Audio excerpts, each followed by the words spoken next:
আসসালামু আলাইকুম দর্শক সকলে কেমন আছেন? আলহামদুলিল্লাহ আমি ভালো আছি।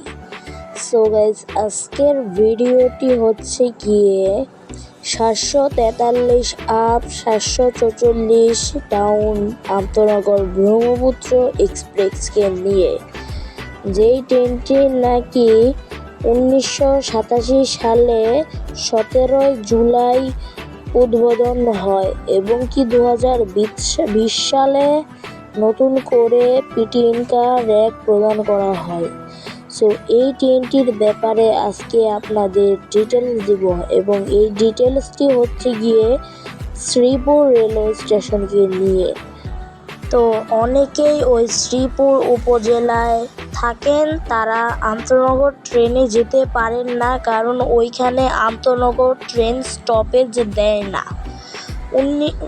2016 সালে আন্দোলন করা হয় একটি আন্তনগর ট্রেনের জন্য, সেটি হচ্ছে যমুনা এক্সপ্রেস, এবং 2020 সাল থেকে অফিসিয়ালিভাবে এই ট্রেনটি যাত্রা বিরতি করে এবং কি ওইভাবেই এখন আবার আন্দোলন শুরু হয়ে গিয়েছে যমুনা এক্সপ্রেস ব্রহ্মপুত্র এক্সপ্রেস ট্রেনের জন্য, যেটি নাকি ঢাকা দেওয়ানগঞ্জ ঢাকা চলাচল করে। সেই ট্রেনটির জন্য এই রুটে মোটামুটি 60টা আন্তনগর ট্রেন চলাচল করলেও মাত্র একটি আন্তনগর ট্রেন যাত্রা বিরতি দেয়। তাই এই উপজেলার এলাকাবাসীরা সকলে মিলে আন্দোলন শুরু করে আন্তনগর ব্রহ্মপুত্র এক্সপ্রেস ট্রেনের জন্য।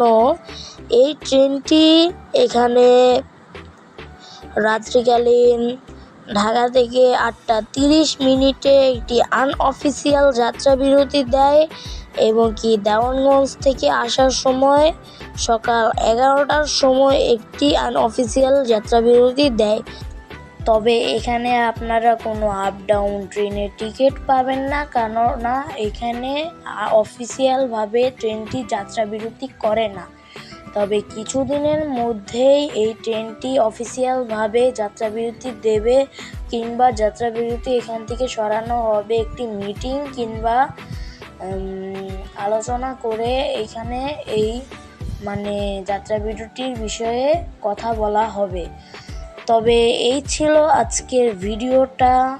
পরবর্তীতে যদি কোনো ট্রেনের বিষয়ে এবং কোনো স্টেশনের বিষয়ে আপনারা ভিডিও চান, তাহলে অবশ্যই চ্যানেলটাকে সাবস্ক্রাইব করে বেল আইকনটি বাজিয়ে দিবেন আমাদের নিত্য নতুন ট্রেন সিরিজের ভিডিও পাওয়ার জন্য। ধন্যবাদ সবাইকে। আসসালামু আলাইকুম।